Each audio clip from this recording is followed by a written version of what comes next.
What's up, team? It's your boy Cal back with another one. So, some of you guys may know me, some may not. Calvin M, Land Bank Guru, that guy, the man with the plan. I've been investing in Detroit Land Bank, well, basically in the city of Detroit since 2016. I started the whole phrase $5,000 house in Detroit. I started giving out free YouTube video, giving out free content on YouTube, showing people how to start generational wealth through real estate. All right, so let's get into it. Okay, I posted a video about me getting financing for my Detroit Land Bank property. So let me let you guys know what that process looked like and what happened during that process. So we're gonna start from the beginning. So trying to get financing from your Detroit Land Bank Authority property. So we can take it back to the beginning. So there was some banks that will give you funding. That will give you funding for your Detroit Land Bank Authority property, and you could be a regular person or whatnot to get funding for your property. So I believe one of the banks was Chemical Bank, if I'm not mistaken, where it was like a two-part mortgage setup or whatever, as far as construction or whatnot. But they, from my understanding, they stopped doing it. Then you had other entities that will allow you to get funding for your Detroit Land Bank Authority property. So as you know, the land bank will they are part owner of your property until you achieve compliance. So it's technically a lien on a deed. So you have to get a subordinate agreement. So you have entities that will have no problem loaning you money on your property, but they do not like the language in the subordinate agreement. Basically, the language is like, hey, if you don't finish this project, we're going to take it back. No one likes that because it's a lot of unforeseens. So as of right now, today, when I wanted to get funding, talk to the land bank about getting funding for my property, I had to talk to my compliance rep, and I had to get with their lawyer, the land bank's lawyer. So the lawyer sent me a list of banks that have worked with the land bank in the past. And some are regular, everyday banks. But the problem that I ran into is that when I call these banks, no one knows anything. No one knows what I'm talking about. No one helped me. And the other thing is that, so my particular property, is in my business name. So that property fits the criteria of getting a commercial loan, and which is banks out there that would do that, right? But for my problem that I had with the whole process is that if the goal is to revitalize the city of Detroit and help us get the city back on the right track, why is it so hard for me to get a regular FHA construction loan? Why can't I get the traditional loans that I qualify for to fix this house up? And so when it comes to the development projects, so you have some properties that you'll see on the MLS, on Zillow, Realtor.com or whatever, you'll see some of these properties that are like apartment buildings and stuff like that, and the land bank is the owner. And then it'll say, hey, you have to submit a scope of work, proof of funds, and what you plan to do with the project and everything like that. So those particular properties where you have to fill that out, that's what the apartment building, that was one of those development projects. And so for my particular project, I have to deal with those properties are handled by the Detroit Land Banks Authority project team.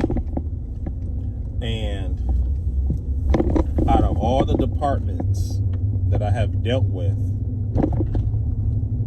when it came to the Detroit Land Bank Authority, if I'm dealing with the owner now team, the auction team, the compliance team, and the compliance team on the regular side, as far as the regular like auction properties and owner now properties, that compliance team, the director, I really like that guy, and I'm gonna tell you why. Is because anytime I had a problem with one of the staffing or whatever, he made sure that I had a great customer experience. And if I didn't, he made sure that, he'd contact you personally, and then not just me or whatever. He goes above and beyond, which I really respect that.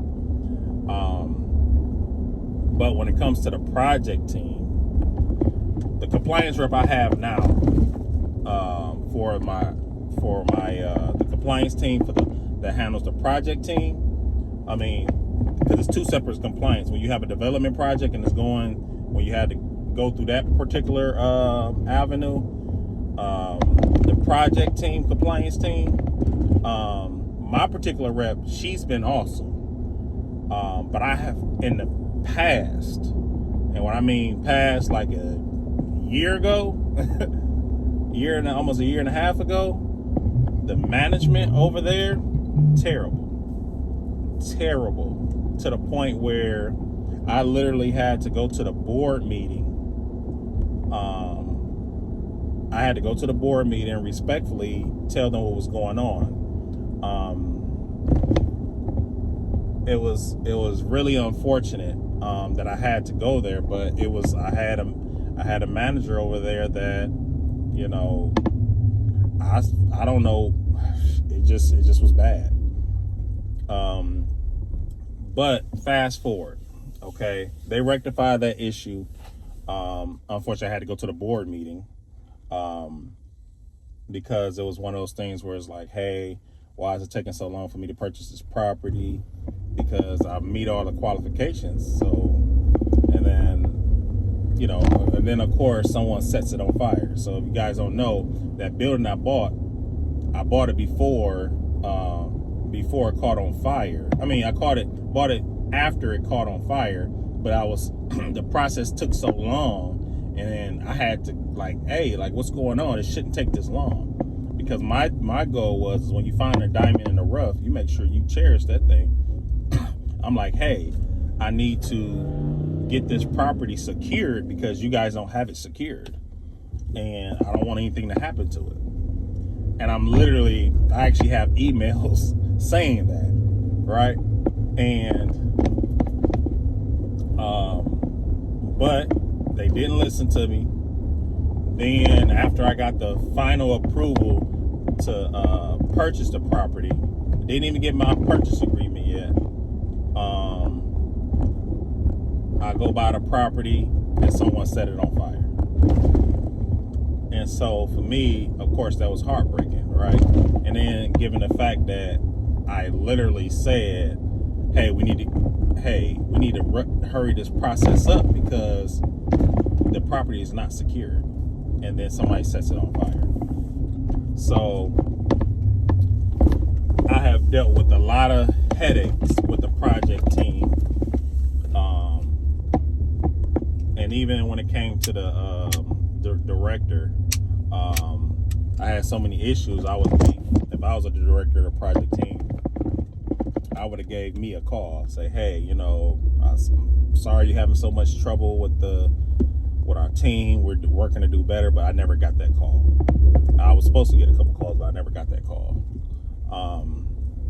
Now,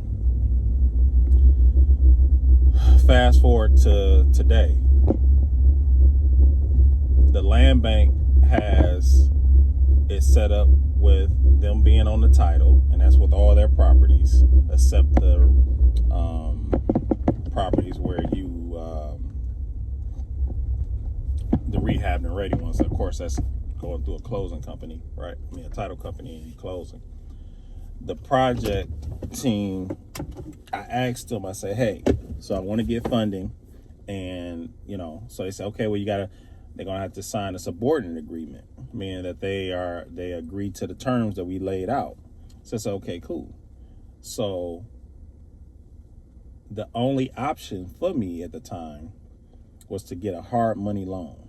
So a hard money lender, if you guys don't know what that is, that's a person that's private money. It's not really through a bank. It's an entity that may have a bunch of money. And hey, so if they loan you, for example, I went through a hard money broker. So the broker makes money, the hard money lender makes money, and then usually those terms are like a 1-year term. So for example, if I say I need $150,000 to rehab this property, so they will, out of the $150,000, it may be the hard money lender might make $5,000 on the deal, and then the lender might make I think this particular guy, I think he make a $12,000 on top of whatever it is. So that's like $17,000 on top of $150,000 that I need to fix the house up. So that's what is that? 60. So that'd be $165,000 if my math is correct.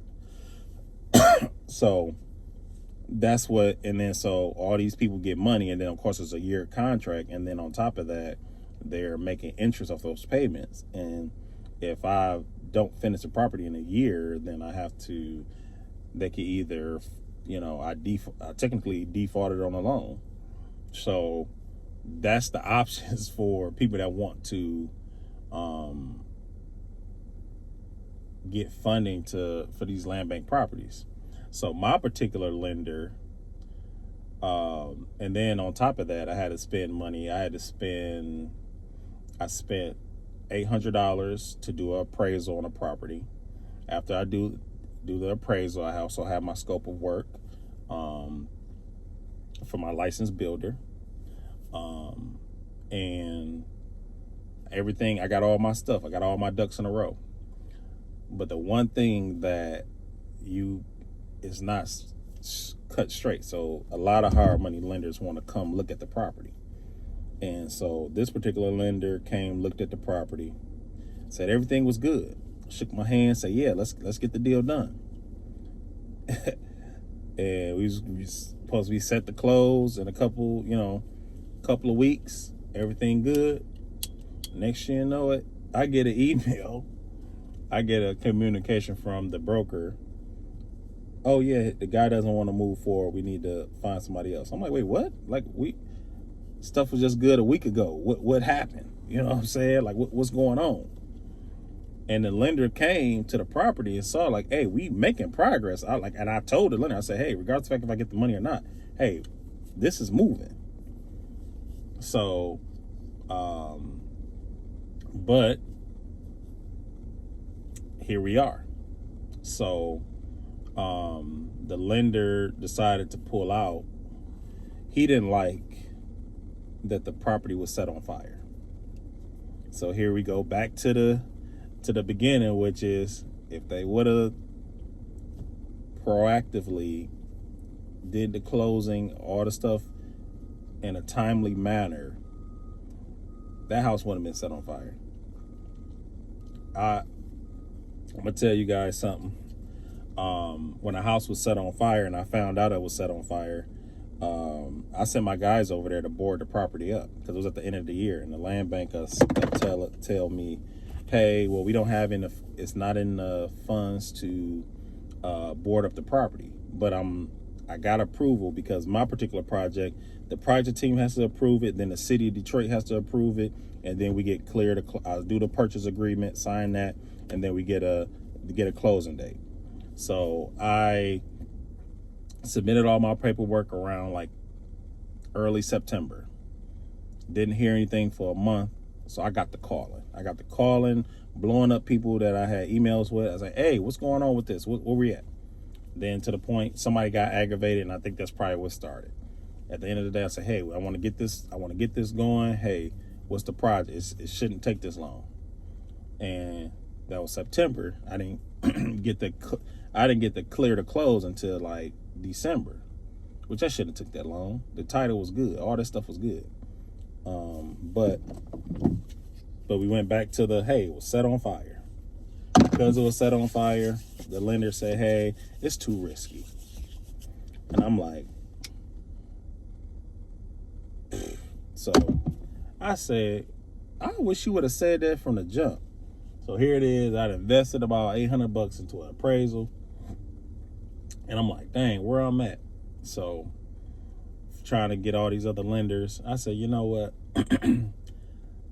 I said to myself, that's why I don't put my faith in stuff like this. And that's why I put my faith in these hands and God. You get what I'm saying? Because it's like, hey, I can go ahead, as I have done in the past, get this thing together myself.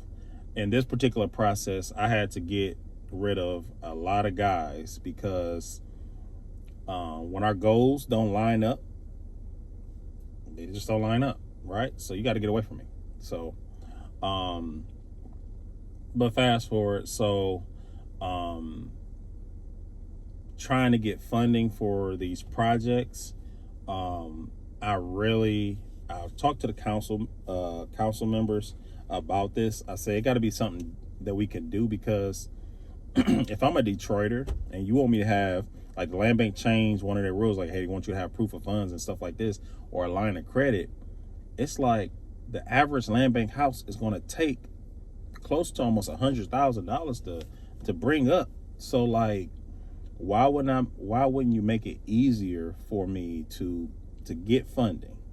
Make it to the point where it's like, hey, we'll get you this or whatever. You sign a contract saying, hey, I have a licensed builder. This is what I'm going to do. Hey, have a backup builder or something to that effect. So that way we can get these properties renovated. Because at the end of the day, it's like the only people that's able to really do the stuff is, okay, yeah, if you got a ton of savings, but even they changed the criteria of the qualifications now. Like, you have to have either 15,000. I'm like, bro, I didn't even have that. If these rules would have been put in place back then, I wouldn't be where I'm at today, because all I had was $5,000. I had 8, but I blew a couple. I ain't gonna lie to y'all, but I really hope they change this them keeping their name on a deed. I understand that, hey, you want to make sure that you can take the property back, but at the end of the day, I've seen the land bank come after somebody's house because they ain't cut the grass, and a broken out window and some grass. And I'm talking about, this is factual. The people that came after was my dad. This was before land bank got big. Like, oh yeah, you got to take these boards off the windows, X, Y, and Z. You know what I'm saying? So this is a factual thing. I'm saying they could, if it's in the best interest of the city of Detroit, and you're not doing what you're supposed to do with your property, or they feel like you're not doing what you're supposed to do with your property, they could take the property. So if that being said, if I say that, hey, I'm gonna fix this property up, and I don't fix it up, then okay, we'll take it. But allow me to be able to get funding to fix my property up.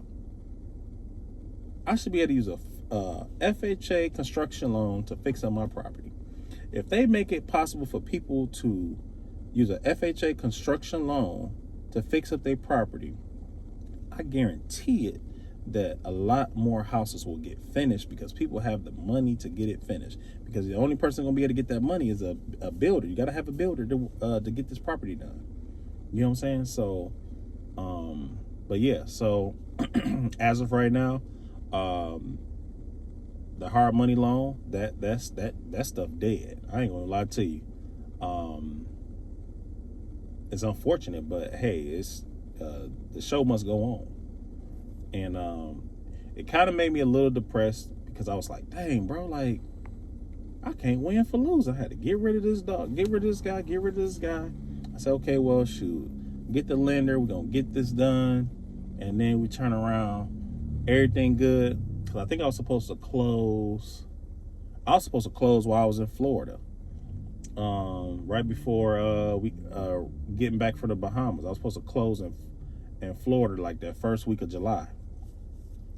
Next thing you know, it was a hold up here, hold up there, and then, bro, I'm like, what the heck? So I said, okay, well, whatever. Hey, because what God has for me is for me. So I say all that to say I am going to go to the board meeting. This coming up board meeting, I'm going to go up there, and I'm gonna express my concerns to the to the board, because this should be something that should be attainable for Detroiters, because it could be a young guy graduating college, got good credit, and say, hey, I want to get me a house. I found me a house. I won the bid. Let me go get this thing. I should be able to do that. So if that was me, or, a mother that got kids and like, hey, I'm staying in an apartment. I'll qualify for this. I want to get a bigger house for my family. Somebody should be able to do that. As of right now, it's only beneficial to me, in my opinion, it's only beneficial to the business owners, because a hard money lender does not want to loan you money on a property that's in your personal name. All right, till next time, guys. But yeah, so that's where we at. I'll see you next time. Oh, also too, guys, a lot of my videos I'm gonna be showing what I'm working on. I ain't gonna be able to show you that majority of videos I'm doing work there too. So it's just, but hey, I ain't got no cameraman, and that is what it is. So don't play with me, because I definitely get down and dirty and work. So don't. All right, till next time, guys.